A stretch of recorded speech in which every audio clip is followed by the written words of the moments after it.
Good morning. Good morning. Good morning. Good morning. Tom, you got me up the clicker? Wanted to show you this video just for a few moments, just to remind you of what we've been through the last few years. We've been through a lot of the school district before that time and going through that, but yet the toughest road is ahead. These next 3 years for this academic plan that we've crafted is really going to be the time and the test whether or not we truly want revitalization. We talk about it. The city has it in their theme too. Everybody talking about revitalization, but revitalization requires some work. So today I just want to spend a few minutes, I promise I only have a couple of slides, they're mostly pictures, just to talk a little bit about making the case for revitalization. Why do I say making the case? Because we're not out of the woods yet, right? We got 3 years to show growth. I don't want to go into my lean on me speech, but we have 3 years to make these changes and make these improvements in our children and how they score. Or ADC, state takeover, it all comes back and they start throwing all of us out on the street. This is a real thing. So we have to make a case why we should be able to run our own schools the way we need to for our children, because we know that's what's right. But there are people that are on the outside saying it can't be done. They're saying it shouldn't be done. They're saying it doesn't deserve to be done. And that is where we need to step in and show that we can do this thing and we can lift our students out of the situation that we're in. So Tom, give me my first click, please.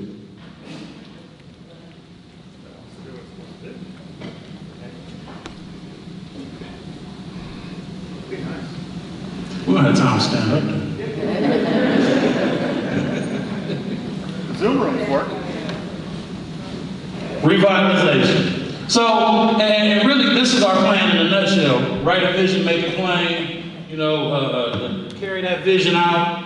It's really those 3 points, talking about instructional excellence, supportive environment, community engagement. How are we helping our children be college and career ready? How are we making sure they're okay?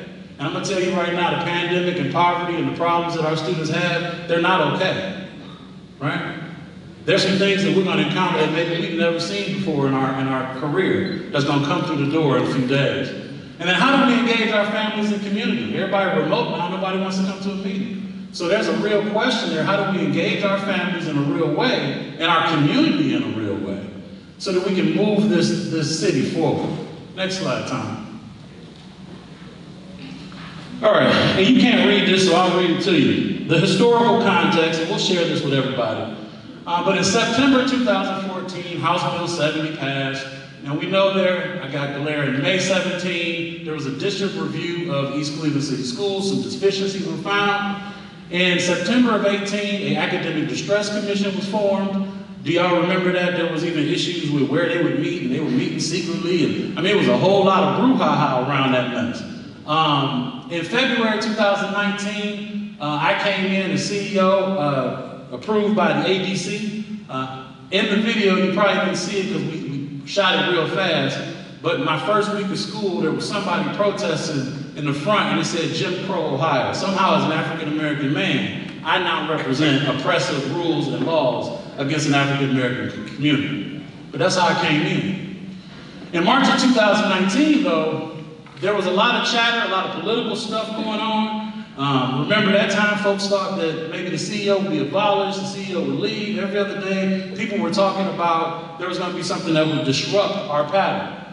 But in June of 2021, House Bill 110 passed, which created a pathway for us to get out of academic distress. What I will let you know is, while this was going on, I was lobbying in early 20 and 21, telling them because of COVID, we had no way to get out of academic distress. When COVID hit, it took away the test scores, it took away value added, and it put us in a situation where we would forever be state controlled. So we got to busy, we rolled up our sleeves, we partnered with the teachers union, we partnered with the board, we started having conversations with folks and spreading this message, and 110 passed. And it allowed us to create a plan. And we went to work last summer, the board and I, we went to work creating this plan, these benchmarks. In December 21, that plan was approved by ODE. And in 2022, thankfully, and I'm so appreciative personally, I am no longer the state-appointed CEO. I am the board-appointed superintendent, and that's the difference.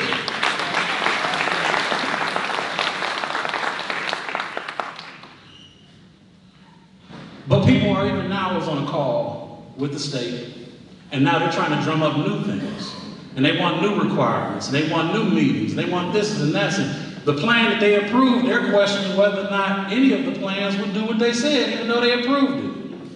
We still have a problem. We have to make this case that this school district is ready to solve its own problems. Let's go to that next slide, please. So let's get into the meat of what I want to talk about. I think there's only 5 points here. The first point is self-emancipation is vital.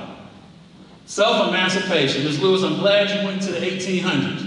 I'm glad you talked about the beginnings of the PTA. Anybody know when Shaw High School was formed? What year? 1838.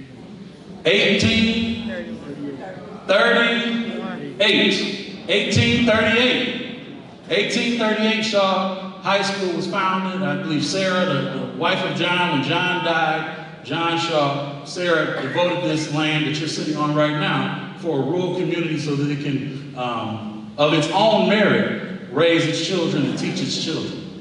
In 1838, that was the desire for Shaw High School in East Cleveland, is it was supposed to be a school district that takes care of these babies in this particular area. Self-emancipation. Let's go to that next slide. Self-emancipation. This summer, I had the opportunity to start talking a little bit about African American history. So, Trisilla, you open the door, so I'm gonna go through that door and talk a little more. I said 1838. Let's skip this time. 1838 was when this school was formed. I want to take you to 1861. And there's a picture here in 1861. There's 3 African American gentlemen. There's a commander or a general sitting down. His name was Benjamin Butler, and some of his folks there. And the 3 men, I got their names because we were saying names earlier: Frank Bacon, James Townsend, Shepard Mallory. I'm going to say those again because these are people that are important to our history. Frank Bacon, James Townsend, and Shepard Mallory. They were slaves. 1860, Civil War started. Right? They were slaves, and they were commanded by their slave owner to start create artillery protections around the plantation, so that the North, as they're firing their cannons, because now the Civil War has come, the slaves build the protection so that we won't be taken over, so our farm won't be taken. Well, these 3 gentlemen, they got on a boat and they said, I'm not doing that. Self-emancipating people. They could have been shot, hung, they could have been killed. But what was behind them was worse than what's before them. I'm gonna stop there. What's behind us is worse than what's before us. As a school district, we've been through so much. Financial calamities, and everybody named mama got something to say about us. And every time there's a car chase in this city, somehow we get connected to it too. Right? But there's something that we need to do. These 3 gentlemen, they got on the boat and they snuck away. And they showed up at Fort Monroe to Benjamin Butler. Now the rule is, it was law, that if you found runaway slaves, you send them back to their master, or you could be killed. But now they're at a U.S. base, and there's the question that Benjamin Butler asked Abraham Lincoln and asked the president at the time is, what should I do with these emancipated people, these self-emancipated people? People that try to do it for themselves. People that are not asking somebody else to do it for them. People are not coming up with excuses and blaming, Frank didn't blame Shepard as to why we didn't get to, we stopped all that. And they understood, if I'm going to be free, I have to self-emancipate. They showed up at this door and they asked, if you're here to liberate slaves, then what are you going to do with us? And they took them in. And these gentlemen became the first contrabands of war. I'm giving you a little history lesson, so I know we was happy and cheering, but I'm going to get you somewhere. These young men were contrabands of war. What it was said was, since they were slaves being used by the South against the North, when they come to the North, we don't use them against the South. Right? Self-emancipating people. Who won the Civil War? Why did the North win? It was because of self-emancipating people. It wasn't an Emancipation Proclamation. It wasn't Abraham Lincoln. It was slaves like these that left their master, that left the garbage, that left whatever was holding them back. If you can understand that, whatever hang-up you got, whatever thing that is stopping you from doing what you need to for these children, these gentlemen said we have to self-emancipate, right? Well, they didn't give me PD on that. Well, I think we can figure that one out. Well, they didn't tell me what I was supposed to do. And that's for my administrators. I think we can figure it out. One of the things I'm going to stop doing, because I've gone into superintendent, I'm not CEO, is I was in the habit of solving everybody else's problems. They would come to me and they would say, fix it. And I would say, ooh, I'm smart, let me fix it. And then they pat me on the back, give me a cookie, and tell me I was great, because I fixed it. But I need self-emancipated people. I need teachers and staff members and security guards and custodians that when things are coming up, you say, I'm going to figure it out. Yeah, you talk to that, I'm going to figure that out. Because if you're honest, if you add up all the time you got listening to other people make excuses about why they can't do something, they probably could have got it done in a shorter time. Now this ain't personal, but we got to be self-emancipated. And you ask, well, when are we going to do this? I don't know. When are we going to do this? Oh, yeah, that's right. When are we going to... Self-emancipation has to be key. All of these things happen because all these people show up. Stop being question critical. What about because now everyone is watching this district to see can students come to our doors every day. We got a vision. They want freedom. But is that going to stop us? The pains and the woes and the concerns that are plaguing our community growing up over the last situations that they may be in. We've lost 4,000. They're looking for a way out. Oh, when I talk about 13,000 people bring it home, once those children, once those slaves start coming, so we're in a sinking situation. There was one name, and the only thing that we're going to be able to do to come at the same time is we have to say what we're going to do.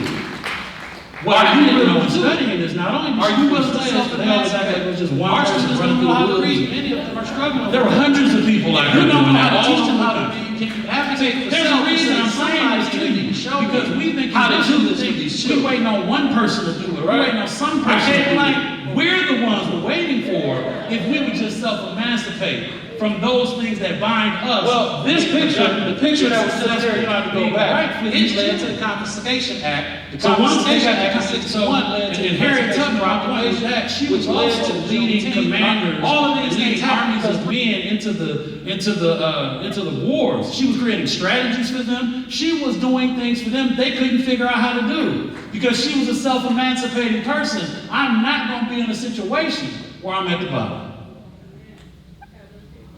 I'm a self-emancipating person.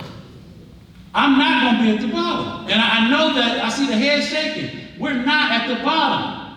But when you Google our school, when you Google our city, I'm tired of what's being said by people that don't come here and see. Right? Come look in a class. Come walk down the hallway. Right? And they're judging us.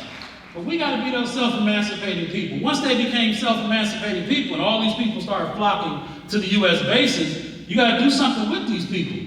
So they started contraband schools, right? Realizing you were a slave. And you broke away and now you're here, you don't know anything. Remember, reading and writing was bad for slaves.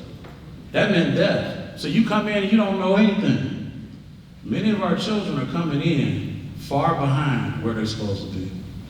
All right? So this school's promise was, number one, we're going to make sure you get free. Right? So we have to be in the same mindset, making sure that our children are free. Right?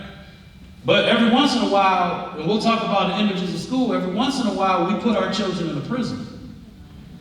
And if they're in a prison, they're not free. We'll talk about that later. The other thing contraband schools guaranteed to folks was the ability to read and write. We talk about college and career readiness. We talk about all these dreams come true, Ellis. Can we teach them how to read and write? And I'm not saying it like we're not trying to do that. I'm saying they need to come out of high school with those skills. And when you start talking to kids, and because the state has us chasing tests and chasing test scores and all of that, there are certain things that we couldn't be able to do previously. It was harder to do things because you had to always show up with a TBT and a test score and all this other stuff. But now we've changed that. Our plan does not call for us to be be hanging on whether or not a student in March felt good enough to pass a test, right? We're going to teach our children how to, because what this did is it gave them the tools to then help others. Our children need to be able to disperse back into their own community and be able to lift their own community based on what we give them. That's self-emancipation. And it's vital to this plan. If we don't create children who can do it themselves, if we just want robots and factory workers and folks to sit down and shut up on this side of the line, if that's what we're trying to do, we will fail. We will fail. Next slide. New change, supervision by support. When I got here, folks in the administration were seen as my spies, and they were out to get you. People were telling me that here they come and they're doing all these things, and it was a gotcha, and it was a problem. And principals would do the same thing, supervisors hollering and screaming at folks, everybody. Is it just me?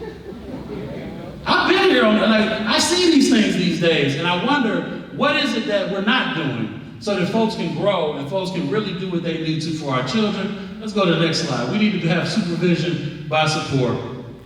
We are a standard bearer district according to the Schlechte Center. Standard bearer. What that means is, anybody saying glory? I'm in my Civil War times. Glory, yeah. The standard bearer, the person with the flag, as we going into the battle, they make sure that flag don't drop. And even if that person gets shot, the next person needs to pick up the flag and make sure that flag don't drop. There's a mission that means more than all of these little skirmishes and fights that we may be getting into, right? So what this is flipping it from what we're used to is the power and the authority system on top, right? They telling me what to do, I gotta be compliant, I can get in trouble, the last chance agreements, and all this stuff. That's not what we're supposed to be leading with. That's supposed to be at the bottom. Yeah, take a picture of this, because I need you to challenge your supervisor, your principals, and your administrators on this. That needs to be at the bottom. Up the top needs to be the vision. So you said the vision. We need to lead with the vision. What's good for children? What are we trying to do more so than trying to not get in trouble? So many people come to me with something they want to do, but it's in final form. They won't even come and let me be a thought partner. They want your permission. We need to be collaborating on things. We need to be working together on things, right? The evaluation system now drops at the bottom. But we already did that because we didn't evaluate nobody last year. Well, I did, but everybody else didn't get evaluated last year. Can I laugh at it? I'm a superintendent. It is what it is. But you see that the direction system and then the knowledge transmission system becomes priority. What are we doing? Why are we doing it? And is it being successful for the children? If we want the children to be earning alumni that can come back and they can pour into this community, then we have to lead like that. We have to live like that. Something told me to live how you live, but I don't want to get into that. We have to live it out. And then the direction system, the evaluation system, the boundary system. You can't do that. Oh, we only offer that to 9th graders. Oh, you can't get in that because your class and your schedule. See, all of those things need to be at the bottom. At the top needs to be the why, which is these children need a chance to survive. Because I got babies that graduate high school and still get killed. Middle schoolers. This is not a game, and if we want to revitalize this system, we want to revitalize, there has to be some self-emancipation, and there has to be some supervision through support. Stop telling me and show me. You think you can teach it better? Show it to me. Uh-oh. Right? I became an administrator so I could tell folks what to do. That can't be the reason to be an administrator. The job of us administrators, y'all stay seated and look at me funny. Our job is to support the folks in this room, right? And if we can't do that, or if we get frustrated by that, then we need to, as we've been working on this summer, talk about how do we change supervisor behavior, not how do we change your behavior. So if it's not working, if something's not working, then I'm asking the supervisor, well, what are you doing? How are you going to shift it? Don't just recommend some interventions. What are you going to do differently? Because we have to be in this together. Self-emancipation is not just for those that are working with the children, it's those that are working with the adults too. We have to be able to dig out this hole, but you can't wait for somebody to come help you, because that help ain't coming.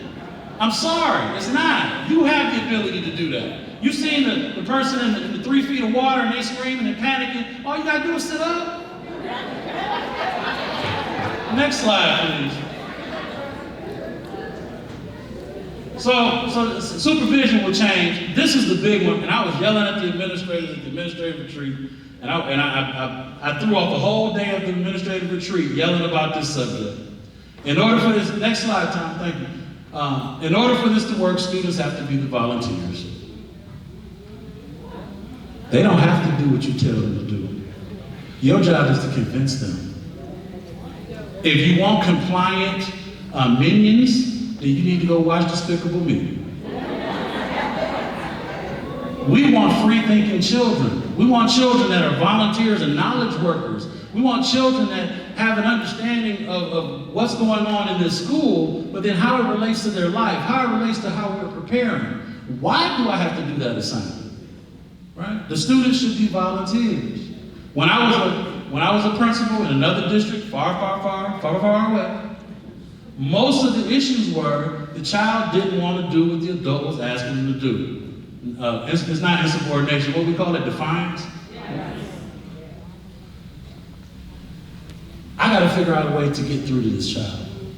And I got 20 of them. I got 30 of them. And it's not just my job alone. Again, the support, all these administrators, how are they helping you to connect to that child? Like, you need to lean on us a little bit more. Right? Oh, about supervision too. When I was a CEO, I was unable to evaluate principals because the law, and I was the board too. Now, I just finished my OTAs, I gotta take the test. I'm evaluating all the principals, and we're gonna do exactly what I just told you. The supervision has to be by support. It can't be punching on you, it can't be looking down on you. It has to be a shoulder to shoulder, we both rolling our arms up, our sleeves up trying to get it done. Next slide, students and volunteers. This is my favorite chart in the world. I talk about it all the time. If you don't have one, you need to get one, we can get you one. But it talks about the images of school. So when I got here, we talked a lot about prisons, and students felt like inmates, and administrators said they feel like they gotta get dressed to be a warden, and that's a bad feeling. Our goal is to get to the top of this. When I tell you students are volunteers, they're volunteers. Parents, PTA, parents are partners in this work. They're not the afterthought, they're not the CC on the email, they're not the, oh yeah, did you forget to tell the parents? As we're doing things in our classrooms, as we're working with our children, buildings, as you're working with groups of people, make sure that the parents are seen and felt, Tony, they feel like they're partners. Most times, I dealt with a parent this morning. She showed up in my office, because all my doors are unlocked, I don't care. She showed up in my office, hot. I didn't kick her out and say, what you doing here? I said, well, I treated her like we were partners, because she's a member of the school community. Because who decides to leave when it ain't right? The parent. The parent leaves, right? Let me move on and talk about teachers. Teachers, this is a change that we need to now see you and treat you as leaders. I thought that would be a little bit more. Leaders. Teachers are leaders.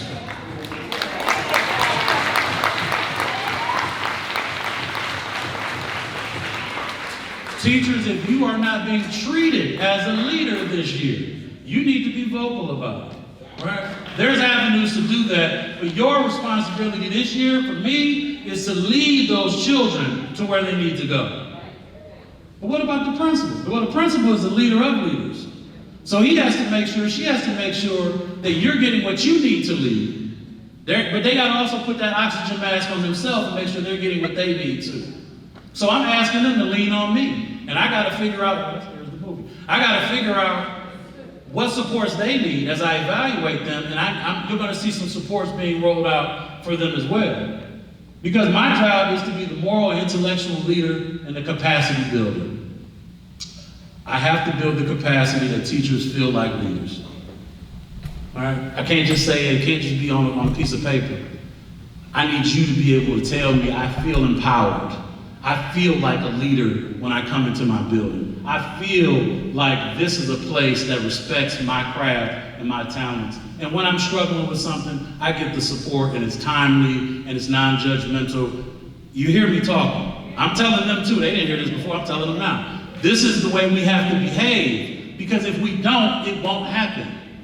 We're gonna go right back into the fighting and the fussing and acting silly, and the children just meanwhile go further and further on the decline. We have to get out of our issues and our stuff, knowing that there's a greater purpose here for these children. Next slide. I'm almost done. I appreciate your attention. Levels of engagement. We've seen this stuff before, but I need to put a little bit more emphasis on the other syllable. I need to show you that we need to figure out why students aren't connected to the work. When I say teachers are leaders, we have to empower you and equip you. We have every child that's on their roster, we have to figure out what motivates those children. And then we have design labs, we have collaborative spaces, but we have to do more of getting those ideas and those thoughts pushed in, you know. And that comes from listening to them, talking to them, asking them, hey, we have to do a unit on, the water cycle coming up next week, and give them some choices to how they want that to happen. Ask them before design lab. So when we go into design lab, well, you know what? I talked to 3 of my children, they said that won't work. I've talked to my whole class, and they said, well, we're trying to put together, that may fall off, because they don't like to do those type of activities, right? But we have to figure out what engages them.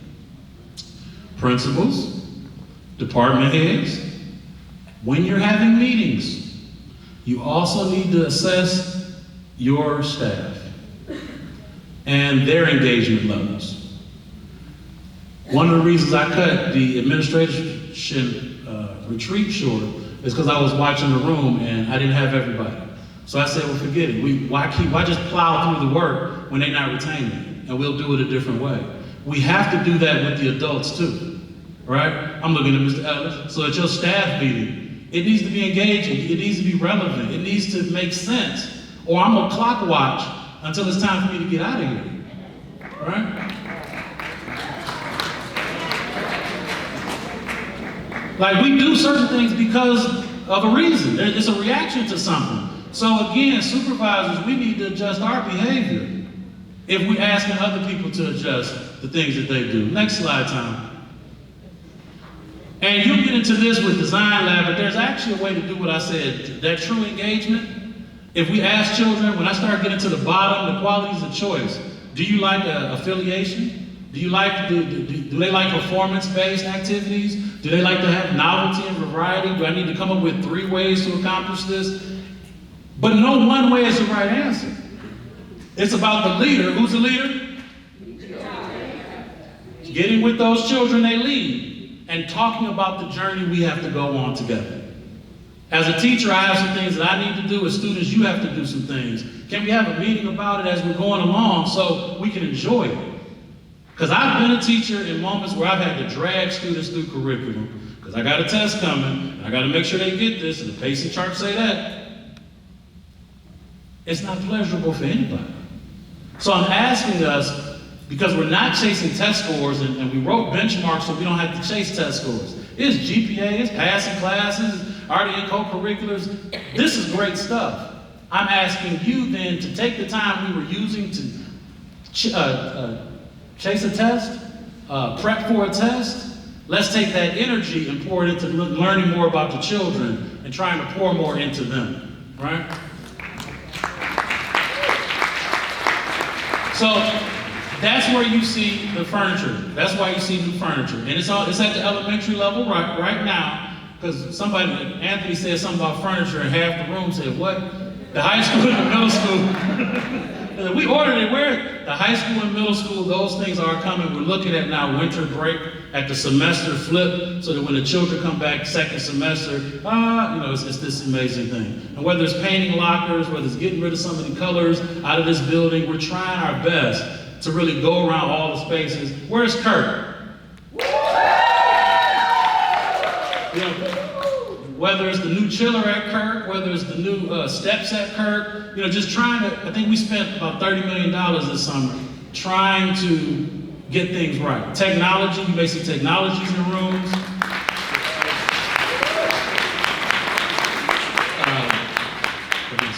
Where's Mayfair?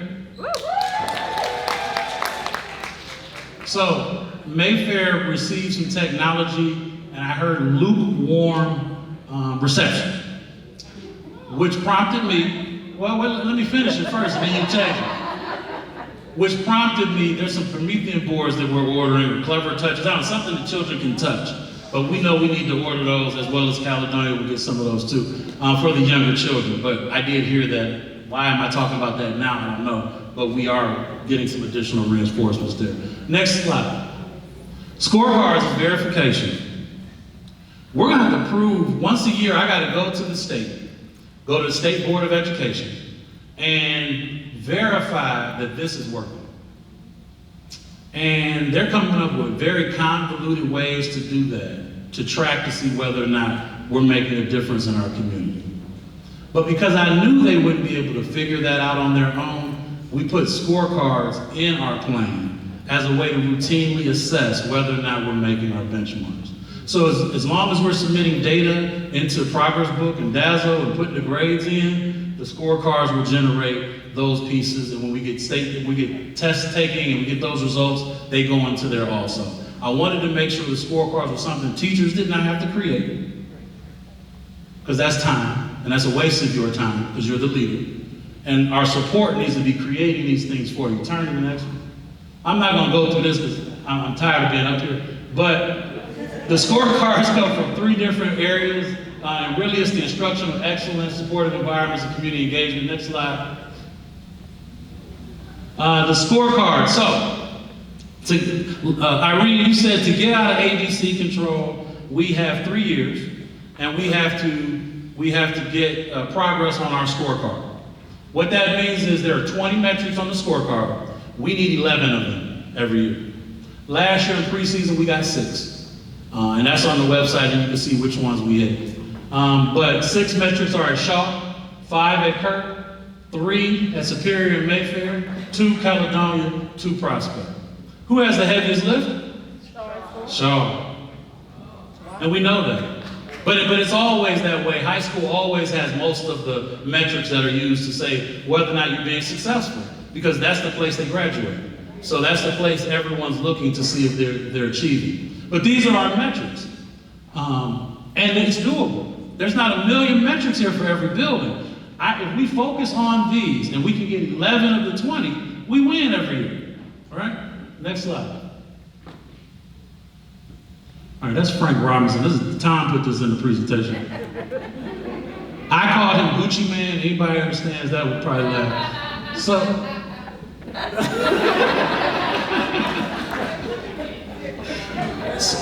snapshots of building performance, that's what it is. Actually, this scorecard idea came from Seattle, Washington, when Dennis and I went out to a professional development at Costco. Costco does something very similar to scorecards. We just recently took our administrators out to Swage Lock. These are places where we can, that's in Solon, where we can learn from their processes and and they had scorecards also. Next slide. Next slide, we just talked about that. And here's Caledonia's scorecard. In case you haven't seen them, they're on the website. Your principals or anyone else should be able to get you a physical copy if you want to see them. But there are 20 indicators or 20 benchmarks that we're looking at across all of the buildings. Support staff. One that you can help us in tremendously is chronic absenteeism. Chronic absenteeism. Mr. Lockhart, you said if the children feel like they belong, if they feel like this is a place for them, if it's clean, if the bathrooms are the way they should be, if the food, I know, Mr. Callaway, stand up. Did he step out? Mr. Calloway, who's now the Director of Business Affairs, he's also in charge of food services. And you will see a change in how we treat our children when it comes to food services. We heard them loud and clear. And if this is the only meal I'm getting in today, that cheese stick should be hot on the outside, hot on the inside. And this is out of the mouth of babes. But he vowed that he and his staff are going to be working. Where's the food service staff? There you go. Listen. They were at the rally and they were on it. They were working, they were plugging away, pushing for it. They're excited about what they get to do for children. And we're excited for what we're going to see from them also. And speaking of food services, I didn't have it in time for today, but the district does have a food truck. It will be a student-run food truck. It's currently being wrapped, but we will have a food truck that will visit buildings during the day, and we will create a system where our children can, and our food services folks can provide more meals than we currently provide. So that's something else that we're doing. So my last one is, so I took care of inside the buildings, and I think in the spring you'll see exterior doors in every building.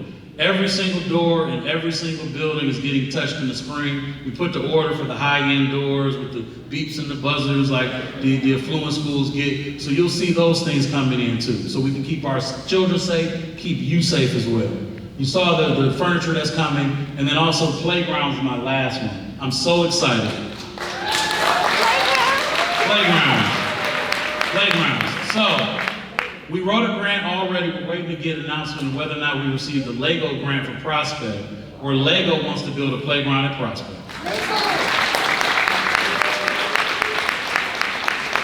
And then every other building will get some type of outdoor learning, according to the plan that I'm pulling together with Public Land Trust. Even Roselle is in the plan to create a community space. All out of grant dollars. None of that is coming out of the district dollars. We will continue to develop this city as we need to, but there are no playgrounds. There are no playgrounds. There are no playgrounds. And the playgrounds we have, Mayfair, Superior, they're not big enough. And they should be things that attract the community as well. So we're really trying to find a space to put walking paths for the community and our staff members. We need this to be a functioning community.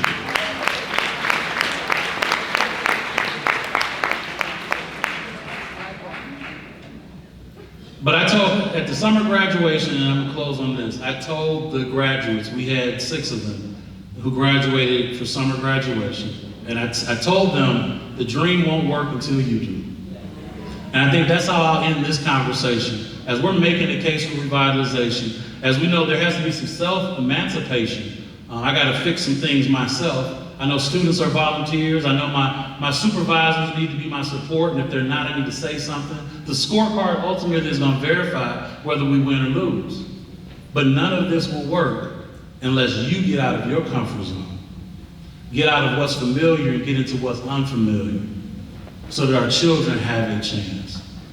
I am compelled on a daily basis how many children we broke the promise to.